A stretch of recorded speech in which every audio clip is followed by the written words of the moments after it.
This video is brought to you by Squarespace. Marvel Games has been on an all-timer run recently. Insomniac's Spider-Man 2 literally became the best-selling PS5 game ever made, the Marvel vs. Capcom collection was universally adored, Marvel Snap has a devoted player base still playing it to this day, their 1943 game looks insane, and of course Marvel Rivals recently came out and slaughtered Overwatch. Seriously, just when everyone thought the hero shooter genre was on its deathbed, Rivals bursts in, accumulates 10 million active players, and is actually a pretty fun time. However, with that being said, I'm not here to talk about Marvel Rivals.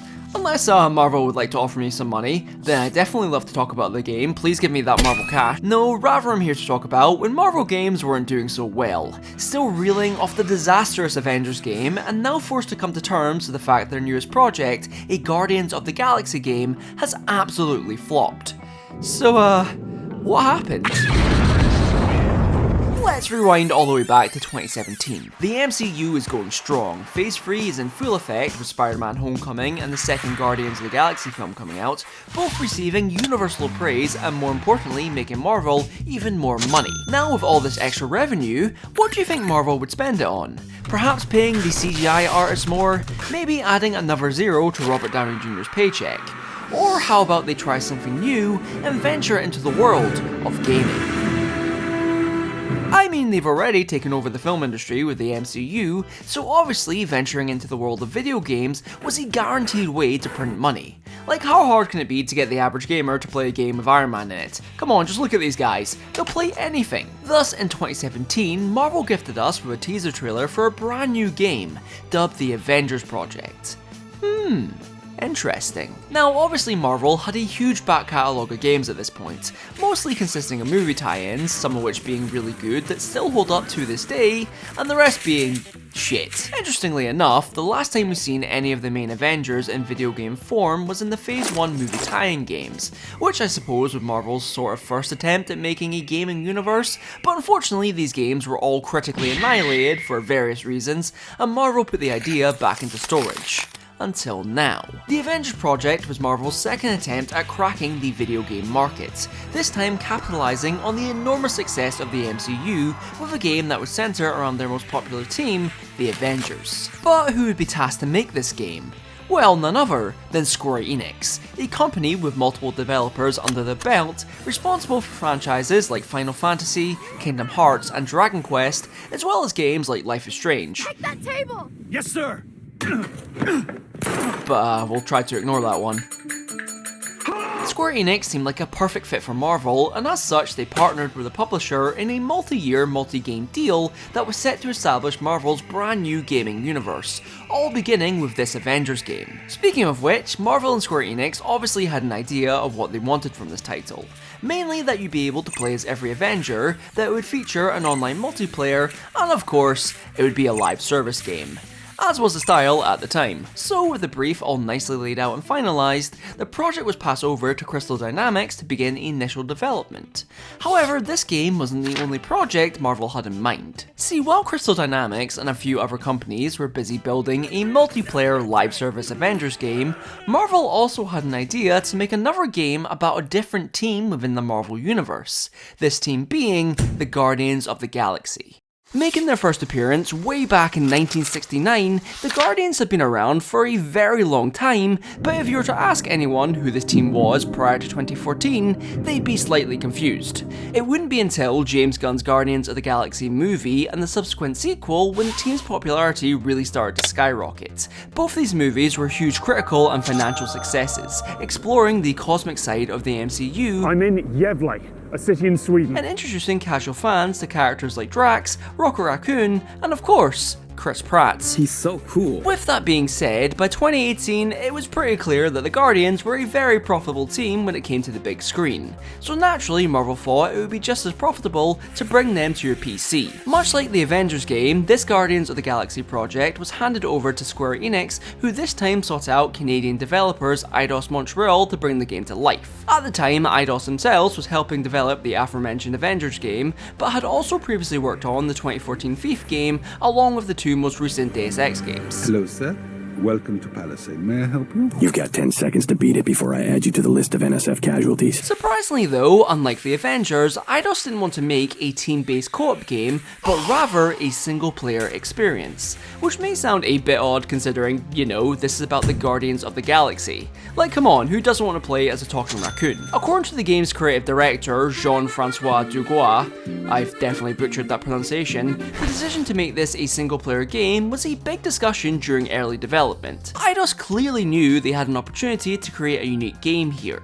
Like, the Guardians had over 80 years of untapped comic history, and as the team dived more into all that lore, it became super apparent that each member of this misfit team have starkly different and opposing personalities. Therefore, they decided to put you into the shoes of the group's de facto leader, Star-Lord aka Peter Quill, putting you in charge of these colourful characters, letting you deal with their erratic personalities, and hopefully making sure they don't kill each other. Gamora, no killing teammates! That's who! It's literally in your contract! Anyway, after this initial decision was made, Eidos got to work crafting this huge game. From building whole new planets and alien races, to choosing which villains we will see throughout the game, and coming up with new interpretations of the Guardians, evidently a ton of work went into every aspect of this game to create something that would stand out. With that being said though, it would all depend on if Marvel liked what they were cooking up. So when the team nervously showcased some early concepts, tensions were definitely high. If Marvel didn't like these new designs, it could mean all that hard work would be for nothing. Eidos painfully waited as Marvel looked over their concept art, praying for a good outcome as months of development hung in the balance. And luckily, Marvel fucking loved it. With that big Marvel seal of approval, the team locked in, and started putting the finishing touches on their game, which takes us all the way to 2021 when the game was finally revealed during a livestream. The stream itself not only showcased a great trailer, but also a deep dive with the developers, which gave fans even more insight into the game, like how as a leader of the team you'll need to make decisions that not everyone will agree with. Drax, roll! Very well! No! Wait! It's okay, he'll land on his feet. Overall, this reveal did a great job at getting fans hyped to play the game. Sure, some were a little annoyed you could only play as Star-Lord, but besides that, the game was met with overwhelming positivity. However, strangely enough, other than this stream and a few additional trailers, there wasn't really much promo for this game. Like, I can only assume the marketing team was running low on ideas, because from this reveal up until its launch, it seemed like most people just forgot about this game entirely. Unfortunately, this led to a really quiet launch in October 2021, but despite the lackluster marketing, it didn't stop people from realizing that Guardians of the Galaxy was one of the best games of the year. But first, this video is sponsored by Squarespace. Are you an aspiring artist looking to showcase your work? Are you running a brand new business and need a way to sell your products? Are you even real?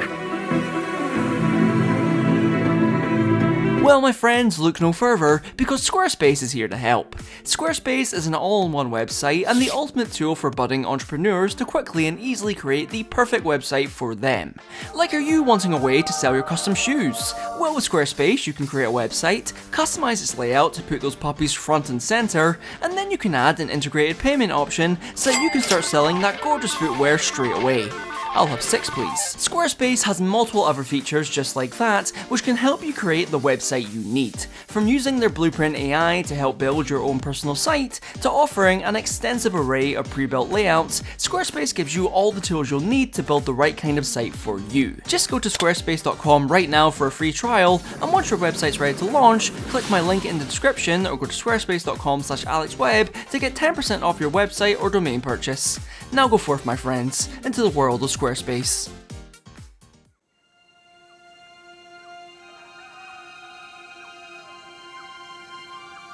So the game begins with Peter's mum. 10 out of 10, no notes, here's the Game of the Year award, and please give her my number. Obviously, this is a flashback scene where you're playing as a young Peter Quill on his 13th birthday. This birthday in particular being a super significant one for Peter, as we'll later come to learn. RIP my queen. As for right now though, you wander around Peter's old bedroom until you're woken up in the present day by the man himself, Drax. Unfortunately not being played by Dave Bautista. Interview over.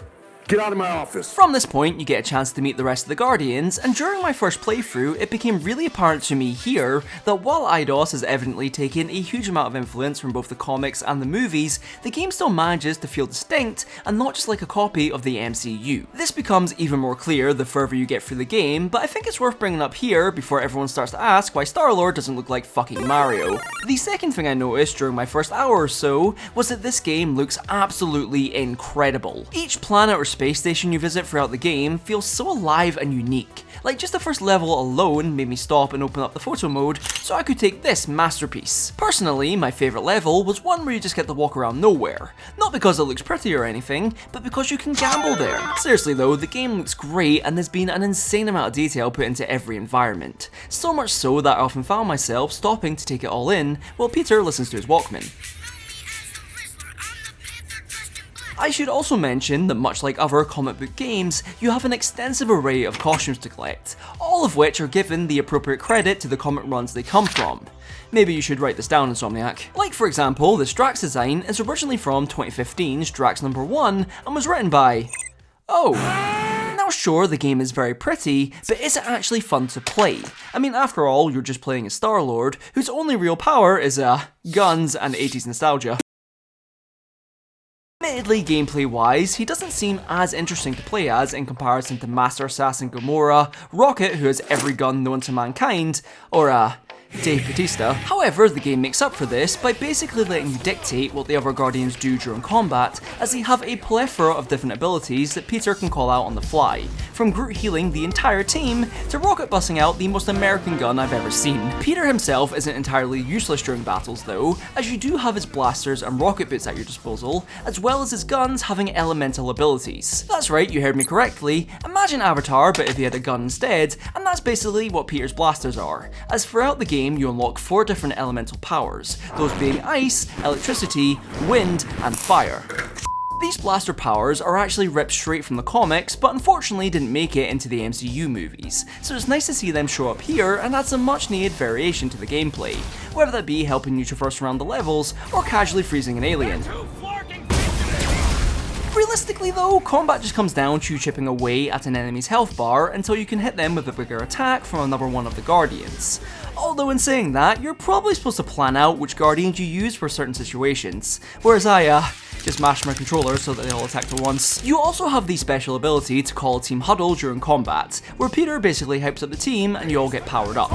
Now, some people did say this was cringe and took way too long, but here's an Uno reverse card because I think it fits perfectly with the tone of the game. Plus, once you rally up the team with an inspiring speech, you not only get powered up, but you're able to listen to Peter's banging tunes. Who's with me? Feel my wrath! Can't wait to take him.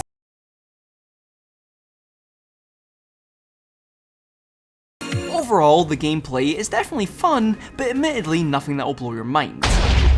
However, when it comes to this game's story, it is pure cinema. Undeniably, the best thing about Guardians of the Galaxy is its narrative. Starting off with a somewhat basic plot about you paying back a very big fine, the game quickly shifts into a story about each of the Guardians letting go of the past and overcoming their own personal trauma, tackling themes of death, grief, and even parenthood with surprising nuance for a game that features a giant purple alien who collects rocks.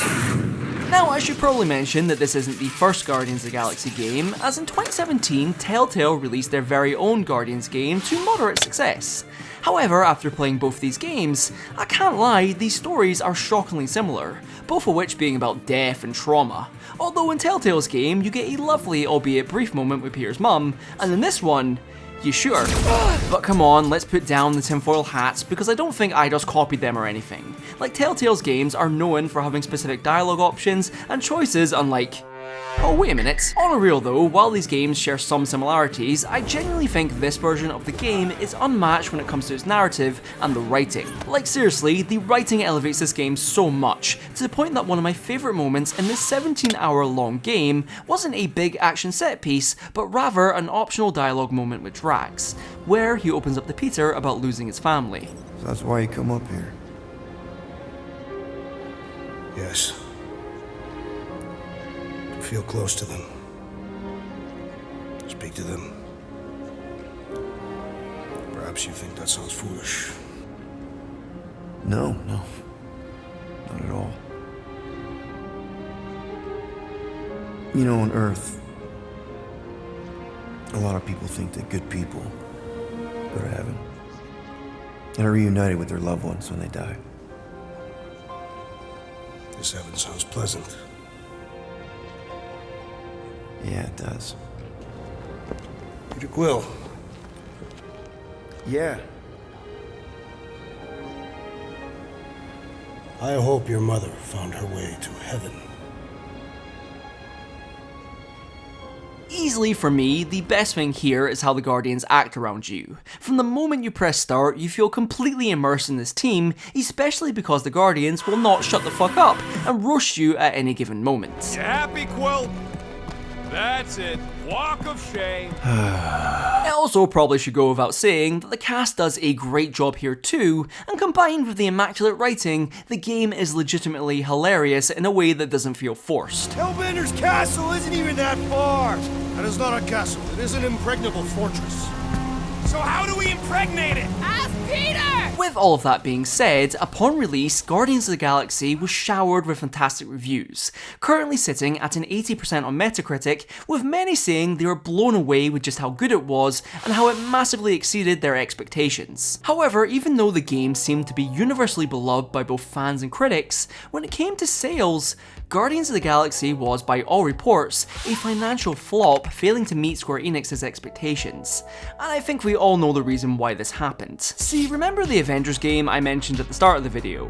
Well, it came out a year prior in 2020, and to put it bluntly, was an absolute disaster. Now, I've already talked about this game at length, so I won't bother going in depth here, but the bullet points are that nobody liked the live service aspect, it had way too many microtransactions, the game ran like shit, the gameplay was awful, and the story was horrendous too. The game was so bad that it left lasting damage on both Marvel and Square Enix's reputations. Nobody trusted them after this complete mess, and that meant when Guardians of the Galaxy hit the shelves, nobody wanted to buy it for fear it would be just like the Avengers game. Now sure, in retrospect, it's easy to point out how wrong everyone was, but at the time, nobody knew how much of a banger this game was going to be. Although I have to confess something, I was one of these people who didn't buy Guardians of the Galaxy because of how bad the Avengers game was, and I can't lie, I feel like a fucking idiot. Unfortunately, with this lack of confidence in both Marvel and Square Enix, combined with the lackluster marketing, Guardians of the Galaxy failed to meet expectations and really underperformed, resulting in Square Enix reportedly losing around $200 million collectively on both games. So, I'm going to assume we're not getting a sequel. To combat their poor financial situation, in 2022, Square Enix sold a huge amount of its assets to the holding company Embracer Group, which included both Crystal Dynamics and Eidos Montreal, along with the game rights to Deus Ex, Tomb Raider and Thief. Luckily though, Square Enix did keep the rights to one game, that being Life is Strange.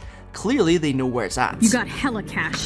As for Eidos Montreal themselves, creative lead Jean-Francois would go on to say that him and the team had no regrets when it came to the game, and they stand by the quality of it, citing the fact it's a new IP as one of the reasons it didn't sell well.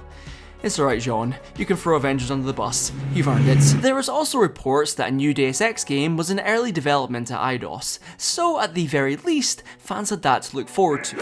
Then, in early 2024, Embracer, the company now in charge of Eidos Montreal, laid off 97 of their employees and cancelled the planned Deus Ex sequel, adding to the very long list of cancellations and firings at the hands of Embracer. Despite any of this, I think all the hard work, passion and effort that Eidos Montreal put into Guardians of the Galaxy has definitely not gone unrecognised, as the game would go on to receive multiple award nominations, which include winning Best Narrative at that year's Game Awards. And honestly, they fucking deserve it, man. The game sales have also gradually improved over time too, thanks to everyone raving about how good the game is, as well as it coming to Xbox Game Pass, to the point where it's now outperformed the Avengers game. With that being said, I can't help but come to the conclusion that we owe Eidos a massive apology for letting this game flop, because honestly, it is one of the best Marvel games out there right now, and it holds a special place in my heart just for this line alone. The Madonna was meant to be among us. It also seems like Eidos Montreal genuinely cares about the games industry and the projects they work on, unlike so many other companies. I mean, they've even been recognised as one of the best places to work in Canada. My only hope is that whatever they do next makes them an ungodly amount of money, because if it's even half as good as Guardians of the Galaxy, then they fully deserve it. Here goes nothing. No, scratch that. Here go the Guardians of the Galaxy. We fear none. We've never known another way. Shoot from the gun. Cross the and you know you'll pay. Up in the view. No family, we walk alone. Black hole saloon. The wildest place you've ever known. Guys, huddle up. Take you to the stars. I'll show you who we are. We're space riders with no name. We're the fucking Guardians of the Galaxy. I'll take you to the stars. I'll show you who we are. We're space riders with no name. I'll take you to the stars. I'll show you who we are. Are you gonna be okay? Yeah. That was just so... Metal? Yeah.